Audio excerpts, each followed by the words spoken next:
안녕하세요. C.S. 루이스의 고통의 문제 읽기 46번째 영상입니다. 지난 영상들을 통해서 C.S. 루이스는 지옥의 교리에 대한 반발 또는 반박들에 대해서 대답을 해줌으로써 지옥의 교리가 가지고 있는 도덕적인 기반들을 밝혀주고 있는데요. 이번 영상에서는 그런 지옥의 교리에 대한 반발 중 네 번째 반발을 들어보고 또 이에 대한 C.S. 루이스의 대답을 들어보는 것으로 시작하도록 하겠습니다. 211페이지 맨 아래 단인데요. 지난 영상에 이어서 또 계속 읽어보도록 하겠습니다. 네 번째 반대 의견은 사랑이 있는 사람이라면 단 한 영혼이 지옥에 있다 해도 천국에서 행복하게 지내지 못하리라는 것입니다. 네 번째 반발의 핵심은 사랑과 지옥은 절대로 공존할 수 없는 개념이다 라는 뜻이 포함되어 있는데요.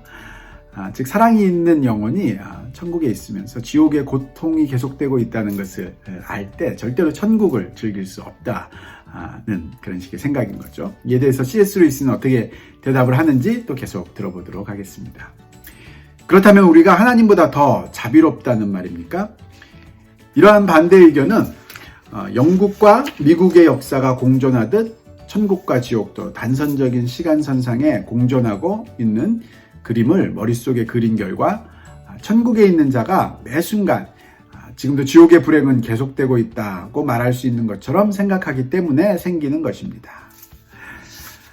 지금 C.S. 루이스는 사랑과 지옥은 절대 공존할 수 없다라는 이런 반발을 굉장히 무겁게 받아들이고 있는데요. 아마 성경에서 이야기하는 하나님은 사랑의 하나님이면서 동시에 지옥을 경고하시는 하나님이시기 때문에 이런 식의 반발은 우리가 믿는 성경의 하나님에 대한 정면 어떤 반발 또는 모독, 최소한 그런 성경의 하나님에 대한 오해를 뿌리 깊게 갖고 있다는 그런 인식 때문인 것 같습니다. 그런데 이런 식의 반발이 생기게 된 생각의 가장 근저에는 C.S. 루이스에 의하면 천국과 지옥이 존재하는 것은 마치 영국과 미국이 대서양을 사이에 두고 똑같은 형태로 존재하듯이 그런 식의 생각들을 머릿속에 그리기 때문에 생겨나는 그런 오해라고 이야기합니다. 그렇다면 천국과 지옥은 어떤 식으로 존재하는 것인지, 영국과 미국이 존재하는 모습과는 어떻게 다르다는 것인지 이야기를 또 계속 들어보도록 하겠습니다. 그러나 저는 우리 주님이 한치의 양보 없는 엄격함으로 지옥의 공포를 역설하신 경우에도 대개 지속성의 개념보다는 궁극성의 개념을 강조하셨다는데 주목합니다. 파멸시키는 불에 넘겨지는 일은 대개 이야기의 끝, 새로운 이야기의 시작이 아니라 끝으로 취급됩니다. 구원받지 못한 영혼의 악마적인 태도가 영원히 고착된다는 사실은 의심할 여지가 없습니다. 그러나 이처럼 영원히 고착된다는 것이 곧 끝없는 지속, 어쨌든 지속된다는 것을 의미하는지는 알 수 없는 일입니다. 지금 C.S. 루이스는 천국과 지옥이 존재하는 모습은 영국과 미국이 존재하는 것과는 다르게 그 존재의 질 자체가 다르다라는 면을 강조하고 있는데요. 그러면서 지옥의 존재가 갖고 있는 그 질이 어떤 것인지를 드러내려고 하고 있습니다.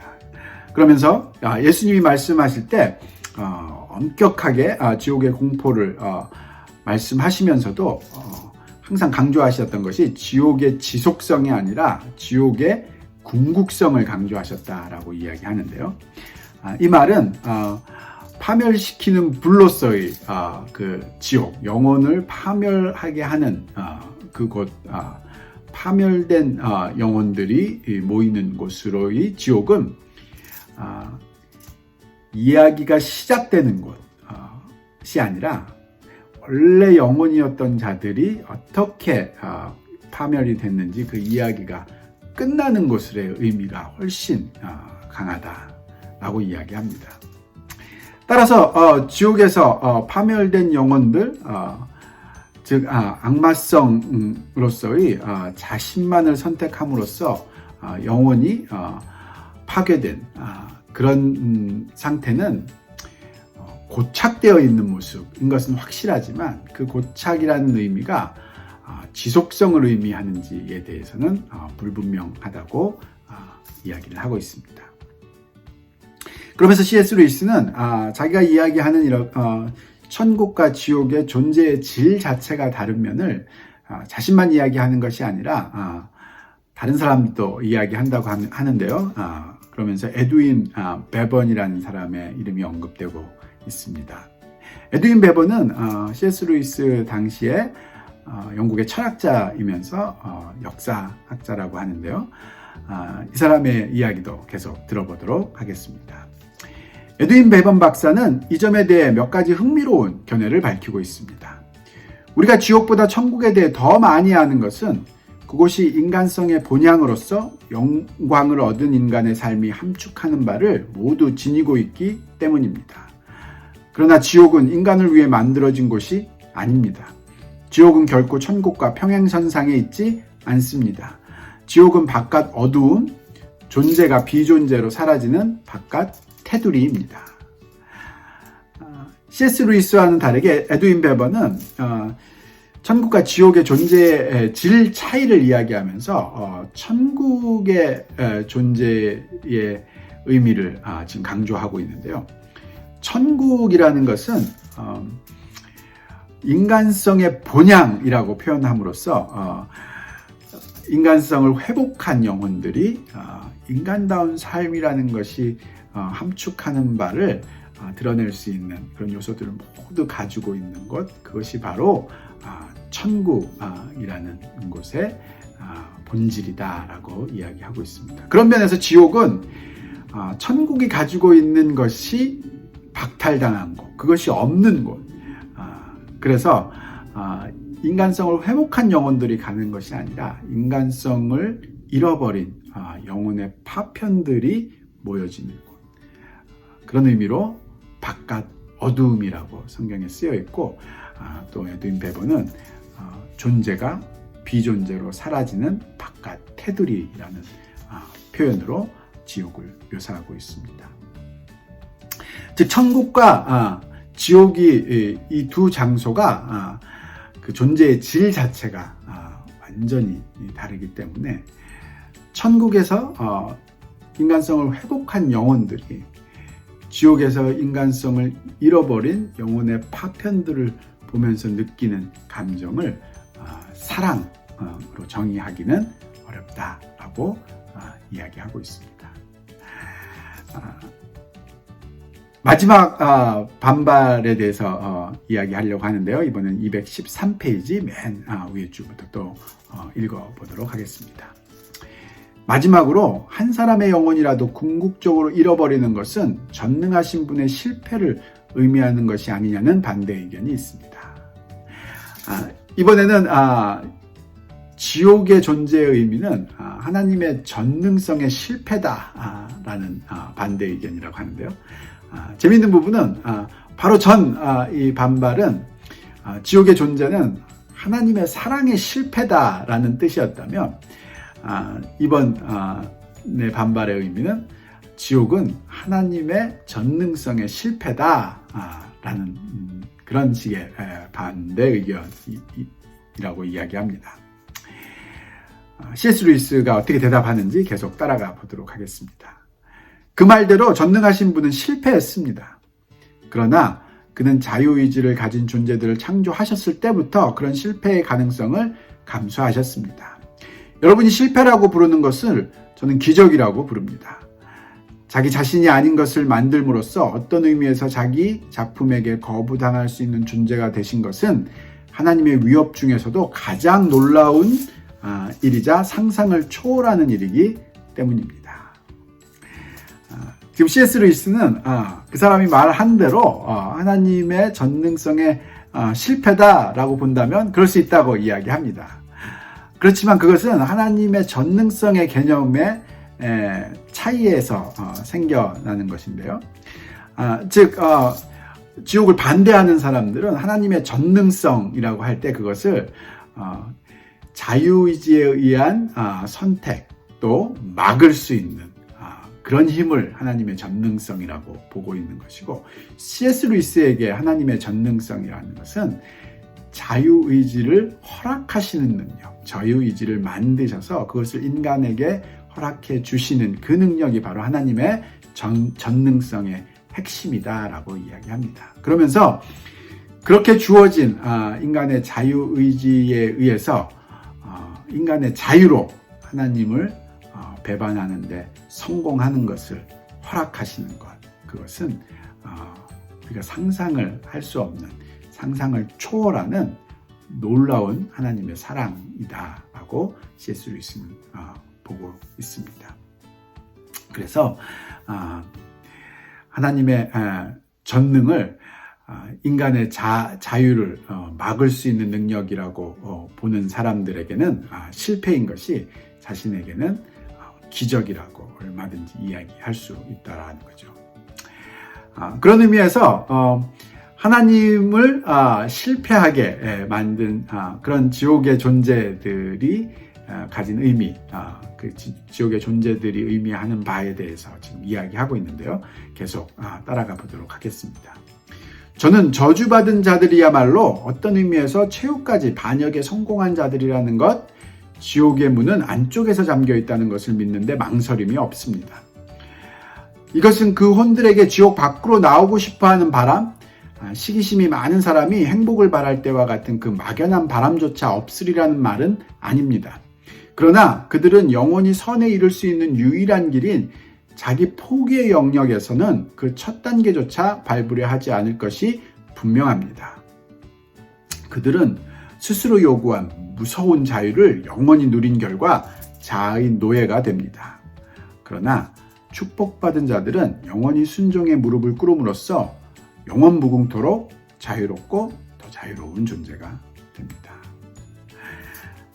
즉 저주받은 자들, 자신의 자유의지로 하나님을 이긴 자들, 그 사람들의 의미는 지옥으로 자기가 스스로 걸어들어가 지옥의 문을 안쪽에서 잠근 사람들이다라고 C.S. 루이스는 이야기합니다.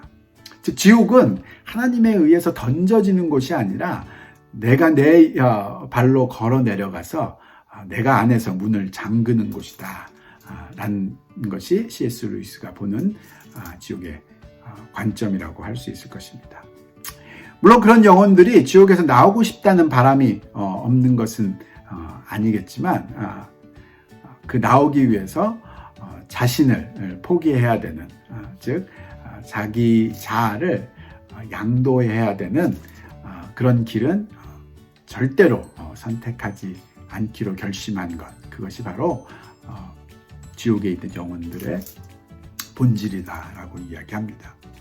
즉 하나님이 주신 자유를 자신을 위해 선택함으로써 자아의 노예가 되어버린 존재들이지만 천국의 영혼들은 하나님이 주신 자유를 통해서 하나님을 선택함으로써, 즉 순종의 무릎을 꿇음으로써 영원 무궁토록 자유롭고 더 자유로운 존재가 되는 것, 그것이 천국과 지옥을 갈라놓는 핵심이다라고 이야기하고 있습니다.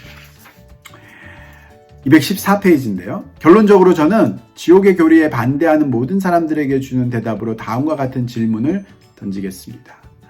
당신이 정말 하나님께 요구하는 바가 무엇입니까? 그들이 과거에 지은 죄를 씻어주고 모든 장애를 제거하며 모든 기적적인 도움을 제공함으로써 어떻게 해서든지 그들이 새롭게 출발할 수 있게 해주는 것입니까? 하나님은 갈보리에서 이미 그 일을 하셨습니다. 그들을 용서해 주는 것입니까? 그들에게는 용서받을 마음이 없습니다. 그들을 내버려 두는 것입니까? 유감스럽게도 하나님은 지금 그렇게 하고 계십니다.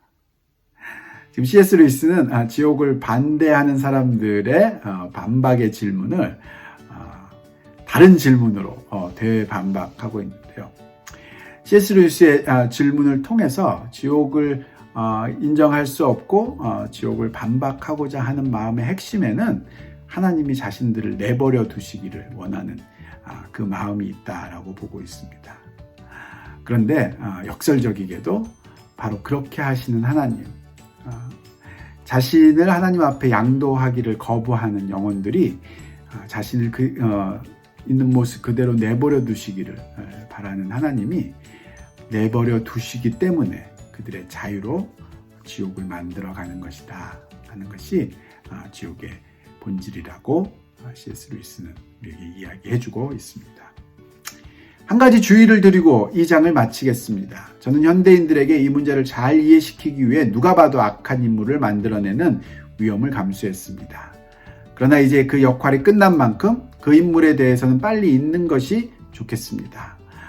우리는 지옥에 대해 논의할 때마다 계속해서 우리의 원수들이나 친구들에게 내릴 수 있는 저주를 생각할 것이 아니라 이 두 가지 모두 이성을 어지럽게 하는 생각이므로 우리 자신에게 내릴지 모르는 저주를 생각해야 합니다.